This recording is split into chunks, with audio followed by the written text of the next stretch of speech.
Eu gostaria de compartilhar um pouco com vocês, assim, não é eu até aviso isso, né? Quanto mais em casa eu me sinto, menos obrigação eu sinto de pregar, né? Então eu não vim aqui para pregar uma mensagem, eu quero compartilhar algo que seja, assim, da nossa vida, da nossa relação com Deus, da nossa experiência, aquilo que realmente tem sido a nossa busca, né? A nossa luta interna, no sentido de ver acontecer em nós o reino de Deus. A gente ter realmente uma perspectiva de entrar na dimensão do reino e viver uma vida de acordo com aquilo que é o propósito eterno de Deus para nós. Amém? Então eu queria convidar você a abrir sua Bíblia lá em Hebreus, no capítulo 11, e a gente quer conversar um pouco essa noite sobre fé. Deus tem falado ao nosso coração, no nosso ministério, na nossa vida, muito sobre fé. E para que haja, assim, saúde de fé na vida da igreja. E até a gente vai ver no texto aqui, esse texto é um texto clássico, né, a respeito de fé. E para a gente poder, para que a igreja esteja bem fundamentada, né, em fé. Então, se eu posso contribuir com algo aqui com a vida dos irmãos, na vida dessa igreja, desse ministério, falando um pouco sobre fé, né? E aí, aqui a palavra de Deus diz em Hebreus, no capítulo 1, ora, a fé é o firme fundamento das coisas que se esperam e a prova das coisas que não se veem, porque por ela os antigos alcançaram bom testemunho. Pela fé entendemos que os mundos foram criados pela palavra de Deus, de modo que o visível não foi feito daquilo que se vê. Amém?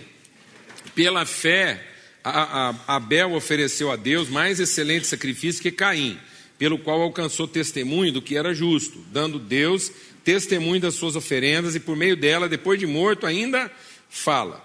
Pela fé, Enoque foi trasladado para não ver a morte, e não foi achado, porque Deus o trasladara, pois antes da sua trasladação alcançou testemunho de que agradara a Deus. Ora, sem fé é impossível agradar a Deus, porque é necessário que aquele que se aproxima de Deus creia quem Ele é, e que Ele é o abençoador, o galardoador daqueles que o buscam. Amém? Graças a Deus. Então, é importante esse texto para a vida da igreja, porque ele coloca algumas coisas aqui que são muito fundamentais, são essenciais na vida da igreja.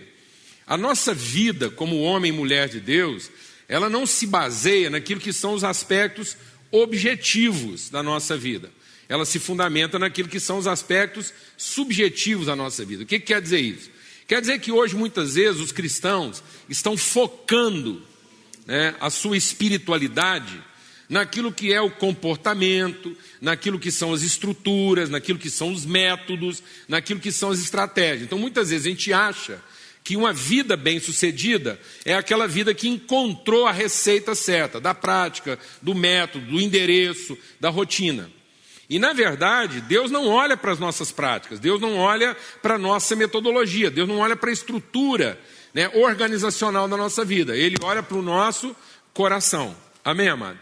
Então, Deus, Ele não está impressionado com as nossas ações, mas Deus está à procura das motivações do nosso coração. Não foi isso que ele falou lá quando Samuel foi ungir o rei Davi? Ele diz, olha, o homem, de modo natural, ele olha a aparência, mas Deus vê o quê? O coração. Então é importante a gente entender que a fé é o aspecto subjetivo mais fundamental da nossa vida. A fé é o meio, né? É o intermédio, é o elemento intermediário entre aquilo que são as realidades invisíveis da nossa existência e aquilo que são as realidades visíveis. Um dos versículos clássicos da vida de um cristão, qual é? Nós somos salvos não pela fé. Nós somos salvos tá vendo como é que é fácil? Que eu fui esticando a conversa aqui, porque eu sabia que se a gente esticar é assim que a gente responde no automático. Então, quando a gente tenta responder no automático, a Bíblia não diz que a gente é salvo pela fé. A Bíblia diz que a gente é salvo pela graça, mediante a fé, para boas obras. E se a gente não entender isso muito bem, a gente começa a achar que a fé é aquilo que eu faço para merecer a ação favorável de Deus na minha vida. Alguém está entendendo o que eu estou falando ou não? E aí essa fé deixa de ter o aspecto subjetivo né, de ser o elemento que conecta o que Deus fez com aquilo que eu vou fazer, e a fé passa a ser o que? A minha ação, para merecer a ação de Deus. Nós vamos explicar isso melhor. Então, nós somos salvos mediante uma ação de Deus. Não há ação do homem que o possa colocar numa condição favorável diante de Deus. Não há nada que o homem possa fazer que o torne merecedor daquilo que Deus fará. Amém, amado? Porque da nossa carne, daquilo que eu sou capaz de fazer, nada se aproveita, diz a palavra de Deus. Então é muito importante entender isso, porque se eu não entender isso, eu vou pensando que eu estou fundamentando a minha vida na ação de Deus, eu estou, na verdade, fundamentando a minha vida na ação de quem? Do homem. E é por isso que a vida de muita gente se torna o quê? Insuportável, insustentável. Quando a vida é insuportável, não é que não dá para tolerar, não. Ela é insuportável no sentido de que ela não tem o quê? Suporte, ela não tem fundamento, ela não tem sustentação, porque a fé é a firme sustentação, fundamentação daquelas coisas que ainda estão por ser manifestas na nossa vida. Então é muito importante eu entender que a fé se fundamenta naquilo que Deus fez. Nós somos salvos pela, vamos repetir bem alto, nós somos salvos pela graça, mediante a fé, para boas obras. Então a fé é o elemento intermediário que conecta aquilo que é o invisível das ações de Deus com aquilo que é o visível das nossas ações. Por isso a palavra de Deus diz algo muito forte lá em Romanos. Diz assim: tudo que não provém de fé é pecado.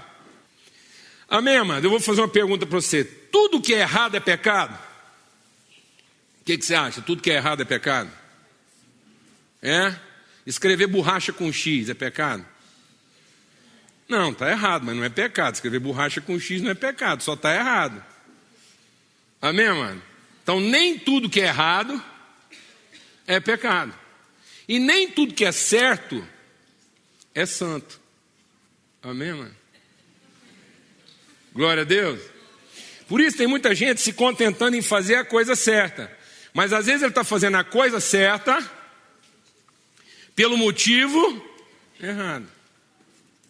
Amém? Amém, amado? Isso é grave. Porque às vezes eu não estou fazendo aquilo que eu estou fazendo, que está certo. E eu não estou fazendo isso com base numa convicção, como uma resposta, como um testemunho, como uma evidência do que Deus já fez. Às vezes eu estou fazendo alguma coisa na expectativa do que eu quero que Deus faça. Como se eu pudesse usar a minha fé para seduzir Deus. Alguém está entendendo o que eu estou falando ou não? Então é perigoso na nossa vida, porque às vezes eu estou usando a coisa certa para Deus me tratar melhor. Porque eu penso que Deus me trata pior quando eu faço a coisa errada, e por isso Deus me trata melhor quando eu faço a coisa certa. E sem perceber, eu estou dizendo no meu coração que Deus é corruptível, que eu mudo o estado de Deus, que quem mantém Deus bom são minhas ações, que de repente, se eu fizer a coisa errada, Deus vai me tratar de maneira ruim. Alguém está entendendo o que eu estou falando ou não? Nesse sentido, eu passo a ser o salvador de Deus, e não ele o meu salvador. Porque aí eu tenho que manter Deus de bom humor, fazendo a coisa certa. Mas como todos nós, na maioria das vezes, fazemos a coisa errada, quem salvou Deus no dia que o homem pecou? Amém, amado? Quando a Bíblia diz que todos, quem salvou Deus? Não foi a nossa fé. Amém, mano? Amém, mano? Deus está sustentado no seu amor e na sua graça, na sua natureza imutável e incorruptível. Nós cremos num Deus que é imutável e incorruptível, eternamente bom. Deus não vai tratar ninguém melhor porque fez a coisa certa e, por conseguinte, não vai tratar ninguém pior porque fez a coisa errada. E é por isso que nós somos salvos. Então a nossa fé não é para salvar Deus. Glória a Deus, irmão. Então a nossa fé é para salvar quem, afinal de contas? Amém? Não é também para salvar a gente. Nós vamos ver então para que é. Amém? Então a palavra de Deus está dizendo assim: a fé é o firme fundamento das coisas que se esperam e a prova das coisas que não se veem. Por ela os antigos alcançaram bom testemunho. Por que as pessoas alcançaram bom testemunho? Porque eles entenderam pela fé que as coisas são criadas pela palavra de Deus, de modo que o que é visível não é feito a partir de outra coisa visível. O que é visível é feito a partir de uma realidade invisível pela palavra de Deus. De modo que sem fé é impossível agradar a Deus. Essa palavra está dizendo que sem fé não é difícil. Sem fé não é proibido. Sem fé é impossível. A pessoa pode se esforçar, ela pode tentar, ela pode fazer o que for, mas se ela não estiver sendo movida de fé, ela nunca vai ter uma relação agradável com Deus. Porque a fé tem que ser na nossa vida a certeza, a convicção de quem Deus é. Quem Deus é e a forma como Deus trata as coisas a partir de quem Ele é. Essa é a fé. Então a nossa fé foi gerada a partir daquilo que nós vimos Deus fazer. Nós conhecemos a Deus a partir daquilo que Ele fez por nós. Quando Deus ofertou o seu Filho a nosso favor, nós começamos a conhecer quem Deus é, porque Cristo, sendo a oferta de Deus, é a perfeita imagem de quem Deus é. Então a ação favorável de Deus, a ação da graça de Deus na nossa vida gerou em nós uma fé. Essa fé então não é uma confiança que eu tenho do que Deus fará. É uma convicção que se forma na minha vida a partir do que Deus fez. Amém, mano? Porque tem gente achando que fé é a expectativa do que Deus fará. E fé não é a expectativa do que Deus fará. Fé é a convicção, é a consciência, é a forma do pensamento. Então fé, amado, deixa Deus ministrar o seu coração. Isso é tão forte na nossa vida, daqui a pouco você vai entendendo isso melhor. Isso é tão forte na nossa vida que tem gente que acha que a fé, ela está mais para uma paixão alucinada, para uma coisa cega, para uma entrega assim, irracional, do que para inteligência, consciência, entendimento. A fé, amado, não é uma forma burra, não é uma forma alucinada, apaixonada, cega. Fé é a forma mais sublime de inteligência. É a forma mais elevada de entendimento. É quando finalmente toda a minha maneira de pensar e de agir está orientada, está balizada, está determinada pelo conhecimento que eu tenho de Deus. Eu tenho uma tal convicção de Deus que essa fé produz em mim a paz, a segurança e a estabilidade que eu preciso. Então é pelo conhecimento de Deus que eu não sou ansioso quanto ao dia de amanhã. É pelo conhecimento do amor de Deus e da graça de Deus manifesta a mim que a minha vida está calcada em quê? Em esperança. É que eu não me desespero.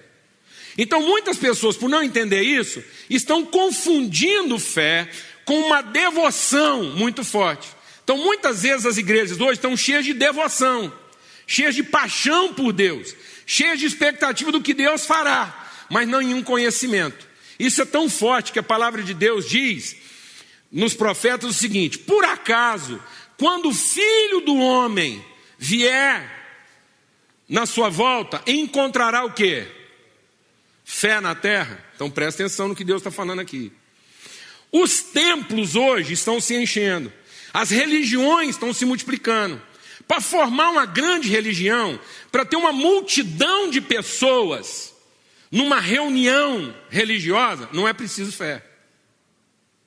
A maior manifestação religiosa e espiritual do mundo, que é o encontro lá dos hindus ou o encontro dos muçulmanos, não é movido pelo quê? Pela fé. Aquilo não é fé. Aquilo é uma devoção muito forte. Então ninguém tem dificuldade de ter uma devoção a uma figura de Deus.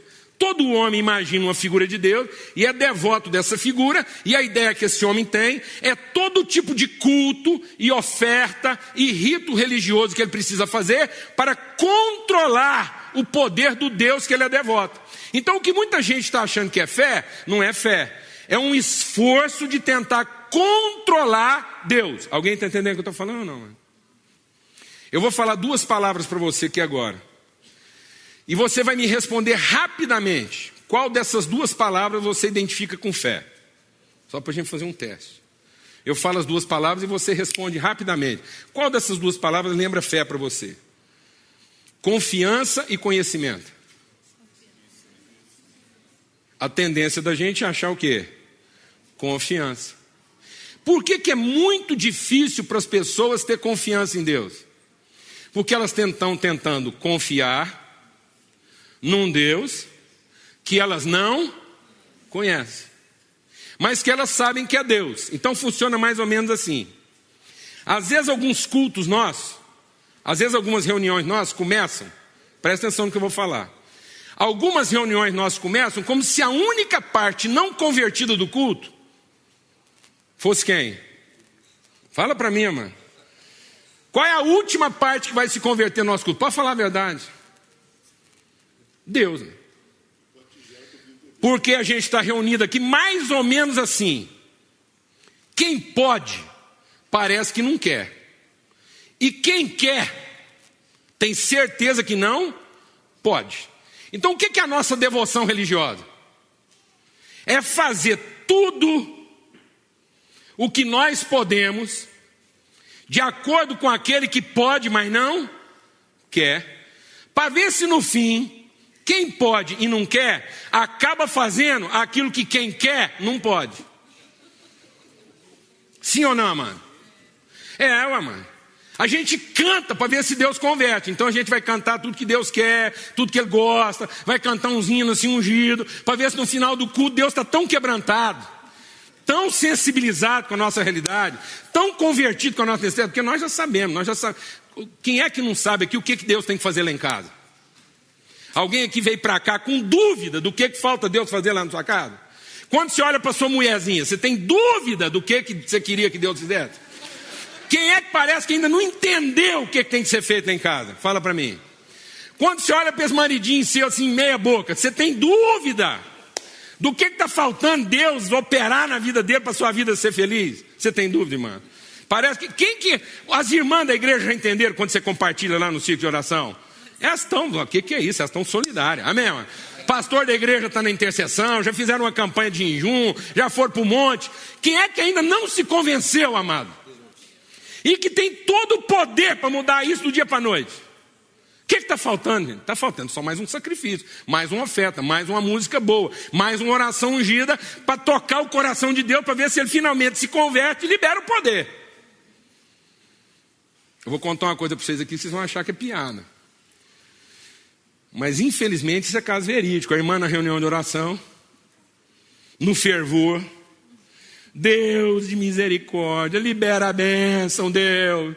Deus de poder, Deus de amor, libera a bênção, Deus, deixa de ser ruim. Amém? Porque é mais ou menos como é que a gente se sente. A gente se sente assim, mas Deus, o que o Senhor está faltando, Senhor, para entender que não dá para passar de amanhã, que eu não vou dar conta, que está certo que está escrito lá na Bíblia, que isso só manda as coisas, que eu dou conta de suportar, mas algum anjo aí estava bêbado na hora que ele trouxe a minha tribulação. Alguém aqui sabe o que eu estou falando ou não? Por quê, amados? Porque nós estamos confundindo devoção, obsessão e expectativa com fé. Nós estamos achando que fé é um desejo muito forte, movido pela confiança que nós temos de que Deus é capaz de fazer exatamente aquilo que a gente precisa que Ele faça. Alguém está entendendo isso aqui ou não? E isso não é fé. Porque fé, meu irmão, não é para que Deus faça. Fé é para que eu faça conforme eu vi Deus fazendo. Fé não é para que Deus ame a minha família e faça por ela o que Ele ainda não fez. Fé é para que eu possa fazer pela minha família segundo o que Deus já fez por ela. Amém, amém? Fé não é para que Deus transforme a minha mulher. Fé é para que eu consiga amá-la do mesmo jeito que Deus a ama, enquanto Ele ainda não coloca ela do jeito que eu gostaria. Glória a Deus, amado. Glória a Deus, amado. Porque quem ama um amigo não tem virtude. Mas quem ama um inimigo, quando a Lana me ama na condição de inimigo dela, e a Lana não tem nenhum inimigo mais rápido e mais eficiente que eu, nem o capeta consegue machucar ela na velocidade e com a eficiência que eu consigo. Então, quando ela me ama, ela está movida de quê? De fé. Porque ela finalmente foi sensibilizada pelo amor de Deus, e esse conhecimento do amor de Deus produz na vida dela agora uma ação correspondente à ação que ela viu Deus tendo comigo e com ela. Amém, mano?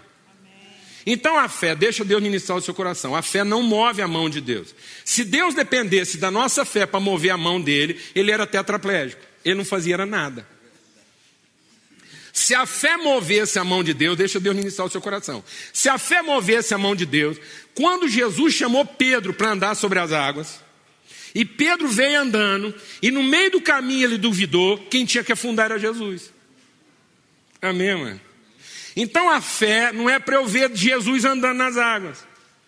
A fé é a consciência que se forma na minha vida, a partir daquilo que eu vi Deus fazendo, eu vi Jesus andando sobre as águas, e agora, pela fé, eu posso ser como Ele. Amém, mano? Eu posso reproduzir aquilo. Então a fé não é para que Deus ame a minha mulher. Então às vezes eu fico lá orando para Deus, e eu oro pelos meus filhos, como se, presta atenção, às vezes você ora lá pelos seus filhos, como se você amasse os seus filhos mais do que Deus. E como você se soubesse exatamente o que é preciso ser feito em favor dos seus filhos e que Deus não entendeu ainda. Não, amado. A oração não é para que Deus finalmente perceba o quanto nossos filhos merecem ser amados e quanto Deus vai ter um bom investimento se amar os nossos filhos, investir nesses meninos que eles vão ser gente boa. E aí a gente fica lá tentando ver se Deus se converte à nossa família. A oração não é para isso, mãe. Oração é para que eu faça um investimento na minha relação com os filhos, na proporção do amor de Deus por eles. Glória a Deus, amado. Então a oração, amado, não é para que Deus me responda conforme eu gostaria. A oração é, antes de tudo, a resposta prática do meu compromisso com Deus e com a minha família, a partir daquilo que eu vi Deus comprometendo com a minha casa. Amém, meus irmãos? Porque nós somos salvos mediante a... E a fé é para quê, amado? Para boas obras. E aí Jesus diz assim, para que as pessoas vejam as suas obras e glorifiquem o vosso Pai. Então é para isso que é a fé. E nós estamos confundindo fé com o quê? Com a expectativa do que Deus fará. Por isso que as pessoas estão se enchendo de ansiedade. Porque o resultado da obsessão, o resultado da expectativa, o resultado da devoção religiosa não é paz, é ansiedade. Você faz uma campanha, em vez de você ficar em paz, você fica mais ansioso. Alguém está entendendo o que eu estou falando ou não? Tem gente que está aumentando a ansiedade na medida que ele aumenta o fervor. Porque ele aumenta a intensidade da sua busca e da sua devoção e fica parecendo que Deus não tem o mesmo nível de compromisso que ele. Alguém está entendendo o que eu estou falando ou não? Amados, na vida de Jesus há uma experiência clássica. Quem levou Jesus para o deserto? Quem levou Jesus para o deserto? O Espírito Santo. O Espírito Santo levou Jesus para o deserto para ser tentado pelo Satanás. Quem levou Jesus para o monte? O Satanás. Quem levou Jesus para o templo? O Satanás. Então fica parecendo que é o contrário, né? Quando a gente tem algum tipo de dificuldade na vida e no deserto, a gente pensa quem levou a gente para o deserto? O Satanás. E que Deus vai levar a gente para onde? Para o monte. Porque hoje as pessoas, quando Satanás levou Jesus para o monte, foi para quê? Lá em Lucas capítulo 4, o que foi? Ele levou Jesus para o monte para quê? Para resolver as coisas dele da forma mais fácil. Alguém está entendendo o que eu estou falando ou não, mano? Quando Deus permitiu um problema, deixa Deus ministrar o seu coração. Quando Deus permitiu um problema na vida de Jesus, é para que Jesus revelasse o conhecimento que ele tinha de Deus, amém, amado? O deserto é para que Jesus pudesse demonstrar o conhecimento que ele tem de Deus. Então Deus criou a dificuldade. Quem criou a facilidade? Então, às vezes, deixa Deus ministrar o seu coração. Às vezes, na nossa vida, a gente fica com a sensação que o Satanás cria o problema e que nós temos que usar a nossa vida e a nossa fé para quê? Para Deus trazer a solução para o problema que o Satanás criou. Alguém está entendendo o que eu estou falando ou não, mano?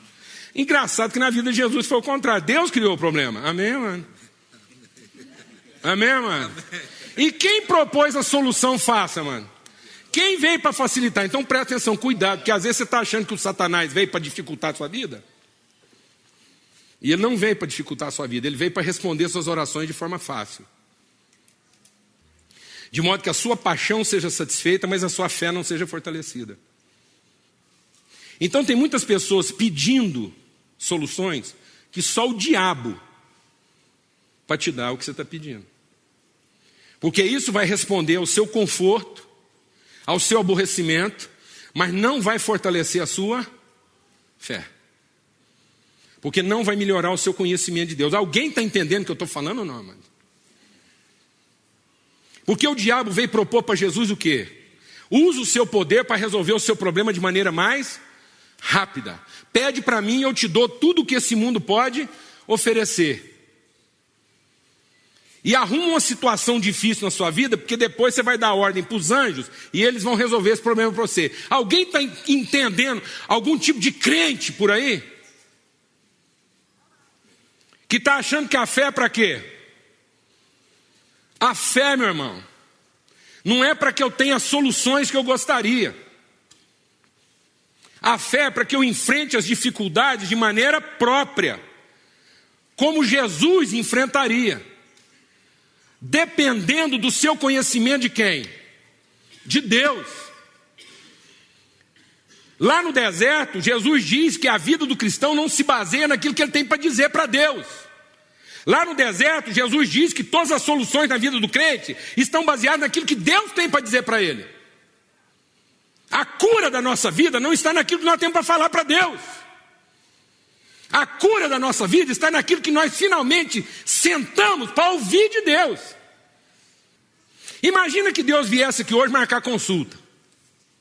Você chega aqui para o culto e lá na porta está escrito, Deus está atendendo para consulta, meia hora cada um. E aí ele está no escritório ali sentado, mesinha e tal, os anjos organizando a fila, você pega uma senha, lamenta porque não chegou mais cedo.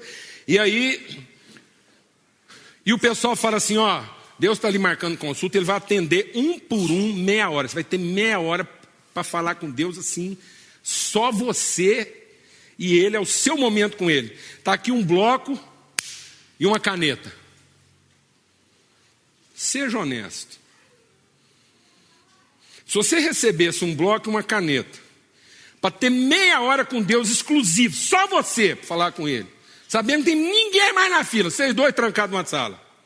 Você ia usar esse bloco e essa caneta para quê? Para anotar tudo que você quer pedir para ele nessa meia hora que você tem para não esquecer nada? Ou para chegar lá com o bloco branquinho e anotar tudo que ele tem para falar para você e você não esquecer nada? Glória a Deus. Glória a Deus. Seja honesto, meu irmão. Seja honesto. Vamos ser honestos. Nós íamos usar papel e caneta na presença de outros para quê? Para não esquecer nada do que nós temos para falar para ele? Ou para não esquecer nada do que ele tem para falar para nós em meia hora?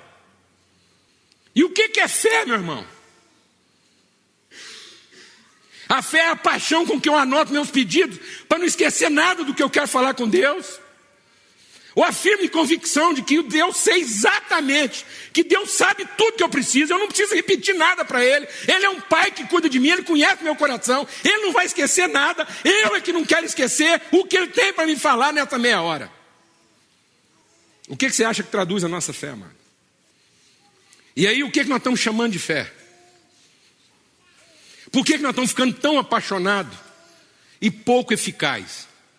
Por que nós estamos aumentando a nossa devoção religiosa e isso não está trazendo para o nosso coração a paz, a segurança, a estabilidade, o desprendimento, o espírito de sacrifício? Quando o diabo levou um homem para o monte, foi para falar para ele tudo que ele podia ganhar. Quando Deus levou um homem para o monte, foi para mostrar para ele tudo que ele podia oferecer.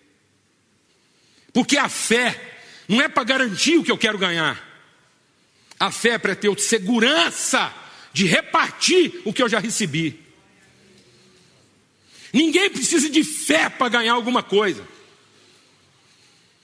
Quando nós temos um Deus abençoador, um Deus que abençoa quem não merece, um Deus que faz cair chuva sobre justos e injustos, faz o sol nascer sobre justos e injustos, ninguém precisa de fé para ser abençoado.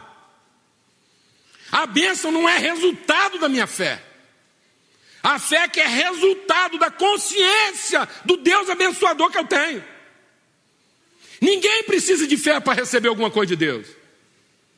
Nós precisamos de fé para conseguir repartir o que eu recebi, na certeza de que se foi dado de graça, é porque não é meu, é nosso, e eu não tenho o direito de segurar para mim.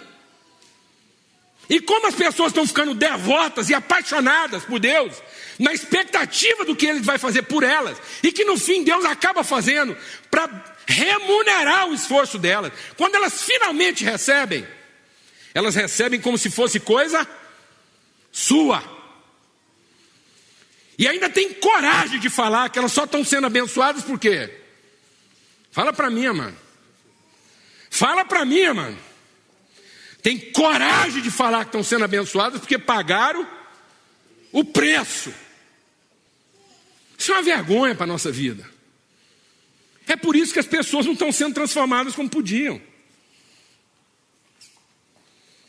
Porque Deus que remunera méritos, o mundo tem.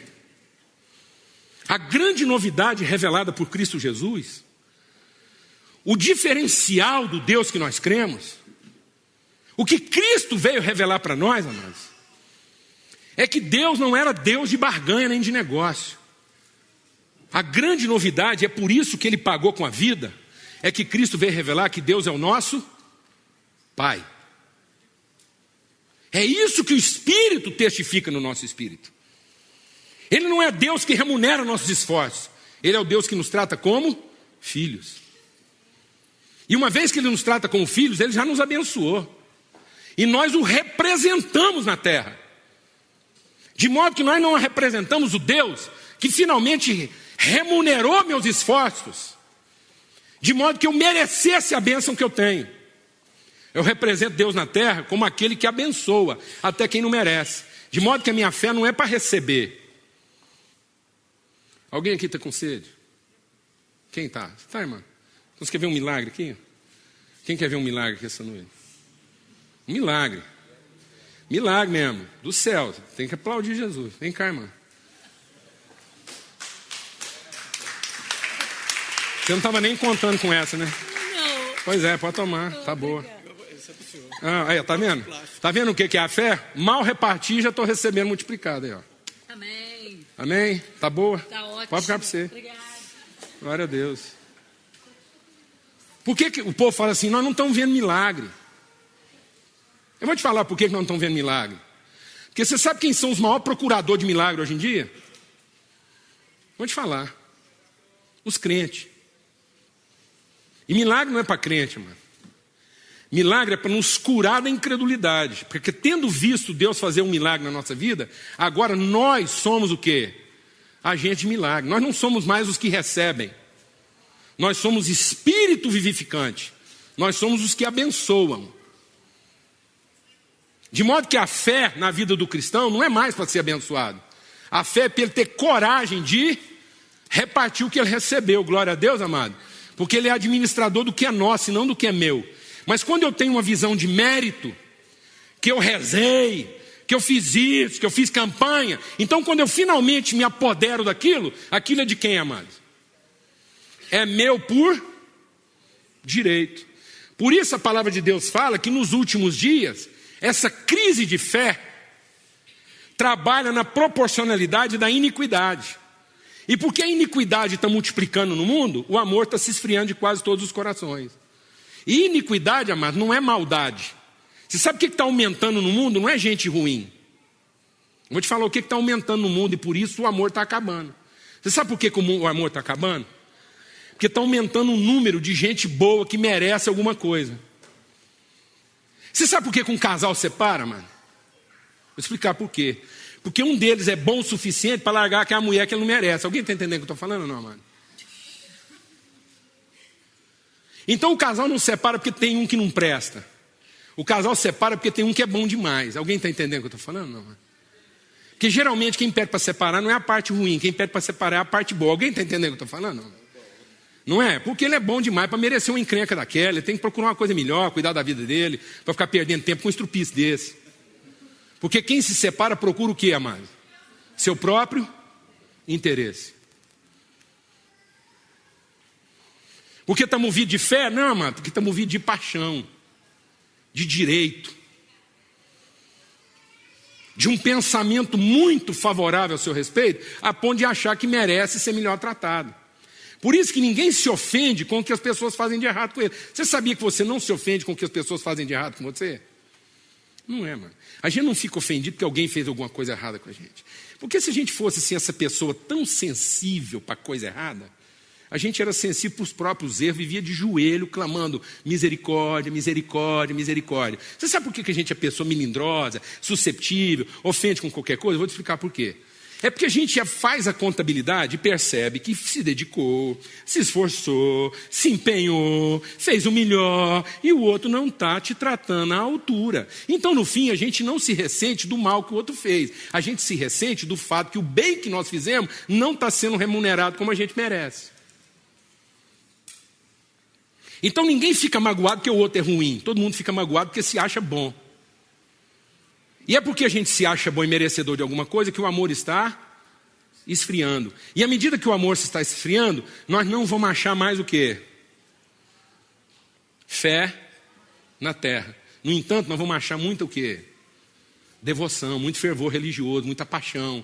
Os templos vão continuar enchendo, as pessoas vão continuar adorando, e elas vão continuar louvando, e elas vão continuar jejuando, e elas vão continuar lendo a Bíblia, porque isso está lá em Isaías 58. O que está lá em Isaías 58? Sabe qual é a indignação que eu tenho com o meu povo? Sabe qual é a abominação da minha gente? É porque eles não se cansam de ler minha palavra, eles não se cansam de pedir meu conselho, eles não se cansam de jejuar, eles não se cansam de cantar louvores, eles não se cansam de dizer que amam os meus ensinamentos e querem andar no meu caminho. No entanto, eles vêm falando para mim que as coisas não estão funcionando do jeito que eles gostariam. E até agora o meu povo não entende por que as coisas não estão funcionando como eles gostariam. Por que eu não dou para eles as respostas que eles tanto desejam? Sabe por quê? Porque enquanto eles fazem todas essas coisas, de ler Bíblia, de ir para o monte, de jejuar, de cantar, de dizer que ama a minha palavra e quer ouvir meus conselhos, cada um vive por conta do seu próprio interesse. Não há ninguém que se ocupe do outro. Porque fé, meu irmão, não é para minha salvação. Fé é para a salvação de quem? Do outro. Amém, mano? Fé é para que eu faça algo conforme eu vi Deus fazendo, para que através de mim alguém veja como é que Deus faz e se liberte da incredulidade dele, como eu fui liberto da minha. Então fé é para que eu consiga fazer alguma coisa nessa vida que não é comum, que só quem viu coisas invisíveis consegue ver. Então eu vi uma realidade que não é naturalmente visível, as pessoas não veem isso naturalmente, e aí eu vou conseguir fazer algo, eu vou materializar uma realidade que não é comum, amém? Porque eu estou movido de quê? De fé. Agora o que está acontecendo? O povo está achando que fé vai do visível para o visível. Que fé é o seguinte: eu vi a casa do meu vizinho, E eu quero uma casa igual ou melhor. Né? Eu só preciso o quê? Ter fé. Glória a Deus, amado. Então a minha fé está baseada em quê? Fala para mim, amado. Eu vi a família da minha amiga, o tanto que o marido gosta dela, trata bem, os meninos é tudo bem educado, estuda em escola boa, então agora eu vou usar minha fé para quê? Para ter o visível do visível, não, amados. A fé não é para ter o visível do visível, a fé é para ter o visível do invisível. Eu vi Jesus conseguir ser feliz sem casa. Glória a Deus. O mundo não está acostumado a ver gente ser feliz sem casa. Glória a Deus, irmã. Amém. Mas pela fé eu vou materializar isso. Amém, meu irmão. Porque as coisas visíveis se tornarão visíveis a partir do que? Das invisíveis pela palavra de Deus. Vamos concluir. Se você pegasse um menino hebreu, um menino que foi educado lá na Torá, uma criança até 12 anos de idade que foi criada na Torá, ele decorava o Pentateuco, ele decorava todos os 5 primeiros livros da Bíblia, ele tinha aquilo de cor. Você consegue imaginar o que é isso? Gênesis, Êxodo, Apocalipse, Gênesis, Êxodo, Levítico, Número. Ele decorava isso, ele sabia citar isso de cor. Se você pegasse um menino desse e pedisse para ele desenhar Deus, fala assim, faz um desenho de Deus. Muito provavelmente toda criança hebraica, ao tentar representar graficamente, ilustrativamente Deus, ele desenharia uma boca. Porque a primeira expressão materializada de Deus na Bíblia, qual foi? Disse Deus. Então, para uma criança, Deus é o quê? Uma boca. Amém? E se ele tivesse que desenhar um homem, provavelmente ele desenharia um nariz, porque Deus soprou nas suas narinas. Inspiração. Inspiração, de inspirar, de ser inflado, de ser cheio pelo sopro de Deus. Ou uma orelha, porque tendo Deus abençoado o homem, disse ao homem. Então, Deus é a boca, o homem é a orelha ou o nariz. Agora presta atenção. Se você pedir para uma criança ocidental, ou qualquer crente de igreja que desenhar Deus, o que você acha que ele ia desenhar? Que Deus é a orelha. E nós somos o quê? A boca. Porque a gente acha que as coisas vão acontecer na nossa vida a partir daquilo que eu falo e Deus escuta. Se eu acertar no que eu falo e Deus prestar atenção, essa é uma parceria fantástica, porque eu sei o que tem que ser feito e Deus tem o poder para fazer acontecer. Pronto, aí é que está a comunicação bem feita. Deus tem o poder, eu tenho o sentimento e a percepção. Eu falo, ele escuta. Se eu falar direitinho e ele escutar bem, vai dar tudo certo. Não, amados. O que você chamaria de um culto avivado? Vê o tanto que isso é forte. Agora, aqui nenhuma... Eu vou falar assim agora Onde a gente vai parar, né, na vida? O Pentecoste.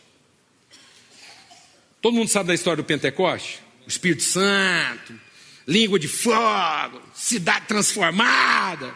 Eu vou te falar como é que estava rolando o culto momentos antes do avivamento. Amém? Vê se você frequentava uma igreja dessa. Umas 100 e poucas pessoas reunidas numa sala. Todo mundo sentado. Sem ninguém falar nada. Maior silêncio. Um olhando para a cara do outro assim. Era o culto. Olha que avivamento. Você ia chegar num culto desse, sim, você ia aguentar ficar lá assim. Você ia recomendar um culto desse, irmão? Hã? Pois é, né? Esse foi o culto Pentecoste. Foi ali que o Espírito Santo foi derramado. Sabe por quê? Porque aqueles discípulos estavam fazendo exatamente o que Jesus falou para eles. Vocês vão lá, fica sentado, calado, não faz nada, até que do alto eu fale com vocês. Glória a Deus, irmão. Glória a Deus, irmão. Você fica lá sentadinho, calado, ninguém fala nada, ninguém... Fica lá, e ninguém faz nada. Até que do alto eu fale com vocês e diga para vocês o que é que tem que ser feito. Glória a Deus, amado. Mas a gente não tem essa paciência. A gente tem um coração de Marta. Ah, Deus, o Senhor não está me vendo aqui atarantada para te receber, para fazer um culto que te agrada. E ainda por cima minha irmã Maria não me ajuda. Alguém aqui sabe o que eu estou falando ou não? Eu estou aqui no louvor e esse povo aqui não está nem aí para o negócio. O que é isso, irmão? Vamos aí, ó. Está vendo, não? Sabe por que meu ministério está difícil? Porque eu não tenho apoio nessa igreja. Bem que eu tenho a visão, chamado, fervor, mas essa liderança não coopera.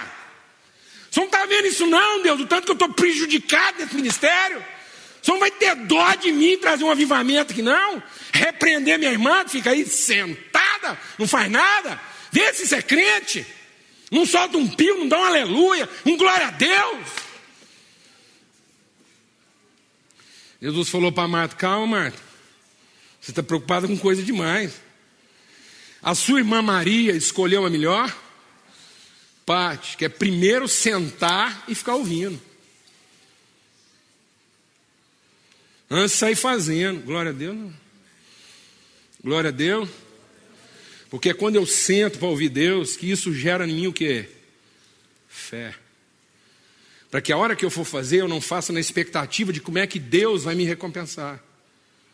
Mas eu faço na certeza de que vai funcionar, porque eu vi Deus fazendo desse jeito. Eu estou fazendo exatamente como eu vi Deus fazendo. Glória a Deus, amado. Eu me tornei um representante, eu me tornei uma expressão visível daquilo que é invisível e que só pode ser visto pela fé. Amém. Em nome de Jesus, eu espero que essa palavra traga esperança no seu coração. Traga paciência, longanimidade, perseverança. Que isso contribua para que a sua fé seja desenvolvida. A palavra de Deus diz que nós precisamos desenvolver nossa fé.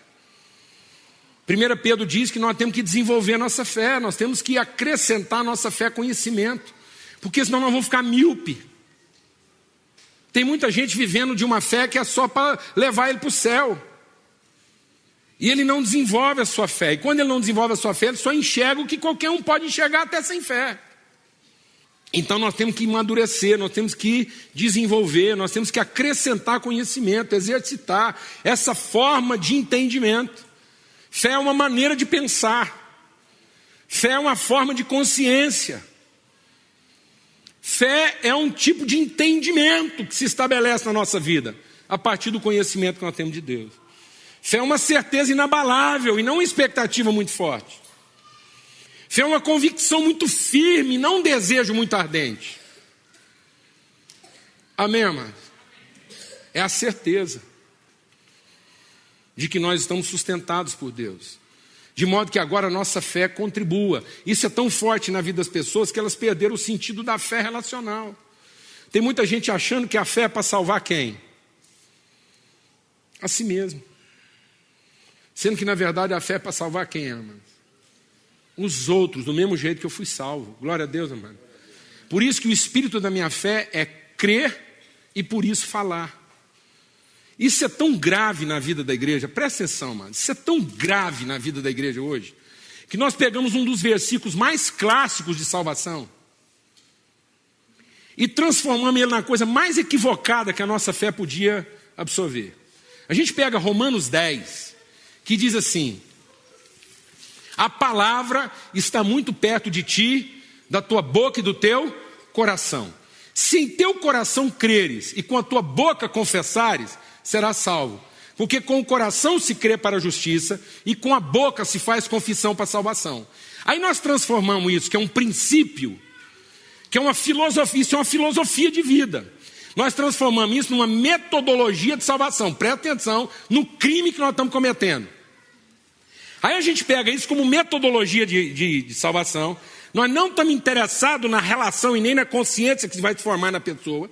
Nós queremos apenas que ele cumpra o rito literal para ter certeza de que ele está salvo. Presta atenção, a gente fala assim, ó, você crê? Crê, então fala. Se você falar, você vai ser salvo, porque se você não falar, você não está salvo. Aí o que eu faço? Eu faço uma coisa que é pela fé, que é pela graça, mediante a fé, e transformo uma coisa pela fé. De modo que daqui para frente, aquele cara não foi salvo pelo que Cristo fez por ele. Ele foi salvo pela confissão que ele está fazendo em favor de Cristo. No fim, o salvador dele se torna quem? Ele mesmo. A confissão dele, amado, nunca foi para que ele seja salvo. A palavra está dizendo o seguinte: se você crê no seu coração, no coração se crê para a justiça. E a confissão, amado, é a confissão do salvo. De modo que a minha confissão não é para a minha salvação. A minha confissão é o meu primeiro testemunho de que, como pessoa salva, eu estou compromissado com a salvação do próximo. Porque o espírito da fé é eu criei no que Deus fez por mim, e agora estou falando em favor de quem? Do próximo. De modo que eu creio na minha salvação, que foi segundo o que Deus disse, e agora falo para salvar quem, amado? O outro. Amém, meu irmão? Amém. Glória a Deus. Glória a Deus. Santidade. Santidade hoje a gente lê lá: busque a paz, a santificação, no que depender de vocês, tenham paz com todos os homens. Busque a paz e a santificação, sem a qual santificação ninguém verá o Senhor. Aí a gente pensa que santidade é para quê? Fala para mim. Muita gente pensa que santidade é para ver Deus. Não é? A gente fica ensinando os jovens que sem santidade eles não verão a Deus. Ora, me responda uma coisa: como é que uma pessoa pode ser santa sem ter visto Deus? Baseado em que ele está sendo santo? Como é que alguém consegue ser santo sem ter visto Deus? Então vou te fazer uma pergunta: santidade é para ver Deus ou é para que Deus seja visto? Hã? Então a minha santidade, pronto, é porque eu pus a mão aqui. Santidade não é para que eu veja Deus. Santidade é o compromisso que eu tenho com Deus e com as pessoas, para que através da minha santidade, Deus possa ser visto da mesma forma como eu vi. De modo que santidade não é para garantir o meu direito de ver Deus. Santidade é para garantir o privilégio do meu irmão de ver Deus. Porque se eu não for santo, é porque nem eu vi, e quem não viu vai continuar sem ver. Então para que você tem que ser santo lá no seu casamento, mano? No seu namoro, por que o jovem tem que ser santo no namoro? Para ele ver Deus? Não, mas se você ainda não viu Deus, você não vai conseguir ser santo no seu namoro. Mas se você viu Deus, você vai conseguir ser santo no seu namoro, porque você vai querer que sua namorada veja Deus do mesmo jeito que você viu. Então você não vai encontrar com a sua namorada lutando contra ela, para depois do encontro com ela você continuar vendo Deus. Você vai encontrar com a sua namorada lutando contra você, para você não atrapalhar ela de ver Deus enquanto você está com ela. Glória a Deus, né, mano? Você garantir para ela a condição de ver Deus. Você vai lá encontrar com sua namorada e fala: hoje, pela fé, aquela mulher vai ver Deus. Glória a Deus, né? Amém. Amém. A hora que eu sair da casa dela, ela vai falar: gente, não é que eu vi Deus aqui hoje? Vi como é que Deus fala, como é que Deus abraça, como é que Deus beija. Glória a Deus, né, mano? Amém. Amém, irmão? Aleluia. Oh, glória, não é? A menina está lá esperando o rapaz e fala assim: deixa ele chegar aqui hoje que ele vai ver Deus, vai ver como é que Deus veste, como é que Deus cruza as pernas, né? Como é que Deus fala boa noite, benzinho. Amém? Glória a Deus, irmão. Que bom que você chegou. Amém. Amém. E a gente só consegue isso pela fé. Porque sem fé é impossível agradar a Deus. Então que Deus derrame espírito de fé no coração de todos. Amém? Que Deus faça dessa comunidade uma comunidade de fé. Uma comunidade que materializa as virtudes de Deus. A comunidade de um povo que não está à procura de bênçãos, porque tem certeza de que já foi abençoado o suficiente. mas um povo que está encontrando formas e meios de repartir as bênçãos que já recebeu. Aquilo que Deus quer fazer na vida das pessoas que estão em volta de você. As bênçãos da vida dessas pessoas estão depositadas na sua conta, na minha conta, na nossa conta. E nós temos a fé para disponibilizar isso na vida delas, amém? Para fazer isso materializar. Para entender que a nossa fé não é para salvar a gente. Que não é para a gente ficar cuidando da gente na espera que Deus responda os nossos anseios. Justamente a fé é para que eu consiga viver sem ser para satisfazer a mim mesmo. Amém, amado? Se eu não for movido pela fé, eu vou continuar vivendo para satisfazer a mim mesmo. Mas se eu viver pela fé, eu vou agradar a Deus, porque eu vou ser como Ele, um abençoador daqueles que me procuram. Amém? Glória a Deus, amados. É assim que nós vamos ser. Doador de vida, abençoador, espírito vivificante. De modo que agora você não vai ficar lá pedindo com a sua fé que Deus faça o seu marido ficar bom. Você vai pedir agora que você consiga dar um bom testemunho para ele antes que ele melhore. Glória a Deus, amado, para ter virtude. Porque depois que melhorar, aí acabou a virtude. Então aproveite a amar o seu marido enquanto ele não presta. Glória a Deus. Amém, irmão? Amém? Aproveita a amar esse homem enquanto ele não está pronto. Glória a Deus. Amém. Porque depois que ele ficar prontinho, acabou a virtude. Amém? Aí não precisa mais de fé. Quando o que é perfeito for revelado, não vai precisar mais de fé. A fé é para lidar com o imperfeito. Glória a Deus. Amém? Aproveita a amar essa mulher enquanto ela dá trabalho. Glória a Deus. Amém, irmão? Porque é só pela fé. Amém? Oh, Jesus. Amém, amado? Amém. Glória a Deus, mano. Em nome de Jesus. Em nome de Jesus. Vamos ter uma palavra de oração. Em nome de Jesus. Que Deus encontre fé. Eu tenho falado isso com Deus. Deus, que quando o Senhor olhar para mim, o Senhor encontre fé no meu coração. Eu não quero que Deus olhe para o meu coração e encontre alguém desapontado, ressentido, desgostoso, insatisfeito. Amém? Eu sei que Deus pode olhar para mim e encontrar tristeza. Mas Ele não vai encontrar desespero. Eu quero que Deus olhe para mim e encontre alguém surpreso. Porque às vezes eu estou sendo surpreendido constantemente, por mim e pelas pessoas. Mas eu não quero que essa surpresa se transforme na minha vida em desânimo. Que eu desanime. De amar, de insistir, de ter esperança, de continuar oferecendo minha vida. Amém? Sabe, amados, é legítimo ficar angustiado. A fé não vai te poupar das angústias. Mas a fé não vai deixar que as suas angústias se transformem em ansiedade. A fé não vai te poupar de ficar desapontado com algumas coisas. Mas a fé vai fazer com que o seu desapontamento não se transforme em desânimo. Amém? Jesus ficou angustiado.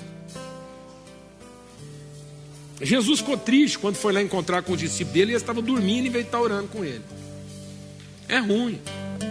É ruim você pedir para os seus amigos para te ajudar e a hora que você vai lá, os caras não estão nem aí. Sentimento é ruim. Mas Jesus não ficou desanimado com aqueles homens. Ele não desistiu deles.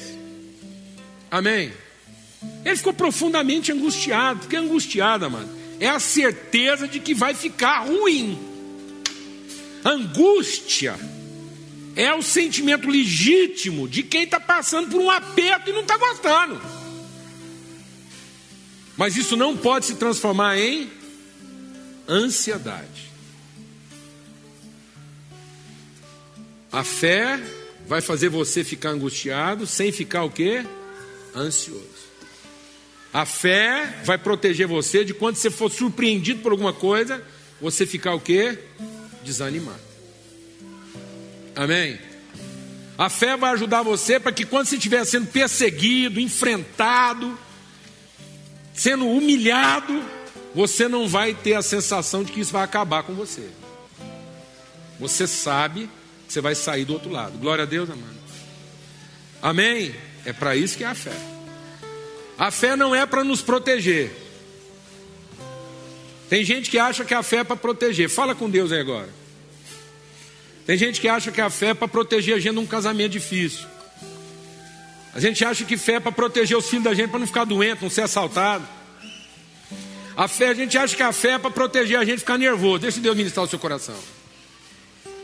A fé é para você conseguir ficar nervoso sem ficar com raiva. Glória a Deus.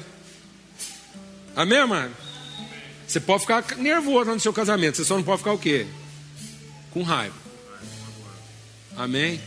Nervoso pode, com raiva não. Glória a Deus, amado. Deus nunca prometeu proteção. Aliás, Ele prometeu o quê? Que alguém vai bater na sua cara. Então nós não estamos protegidos de apanhar na cara. Amém? Amém?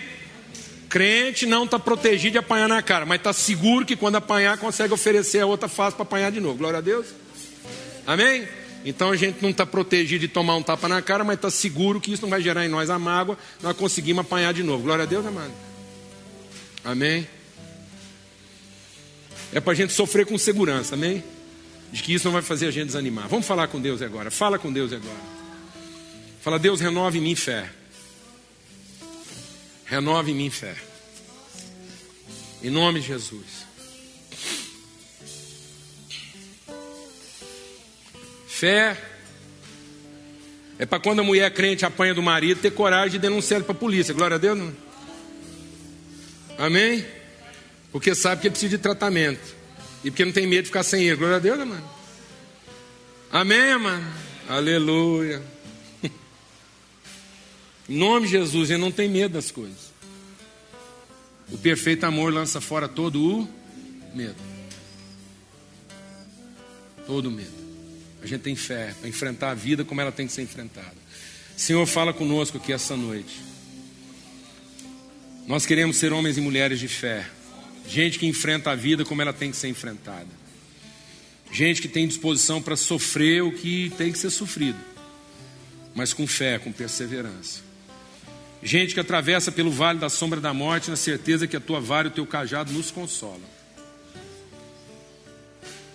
Nós não temos medo, ó Deus, de enfrentar a disciplina, a correção, de confrontar as pessoas quando elas estão em pecado.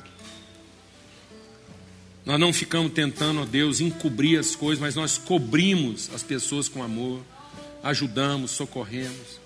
Fé nos dá sustentação, nos dá balizamento, nos dá um coração correto, firme, Senhor. A fé é a firme certeza de que nós podemos esperar no Senhor, de que o Senhor é o abençoador. A fé é a certeza de que, enfim, nós veremos o nosso Redentor. A fé é a certeza de que o Senhor se levantará sobre nós, trazendo sobre nós justiça. A fé é a certeza que a gente não precisa se vingar, a gente não precisa procurar o próprio interesse, a gente não precisa ficar ansioso, a gente não precisa ter a posse das coisas, em nome de Cristo Jesus. Mas podemos ter um coração misericordioso, dadivoso, abençoador, longânimo, paciente, esperançoso, renovado. Ó Deus, levanta mesmo, ó Deus, um povo de fé. Em nome de Cristo Jesus. Em nome de Cristo Jesus. Amém e amém. Graças a Deus.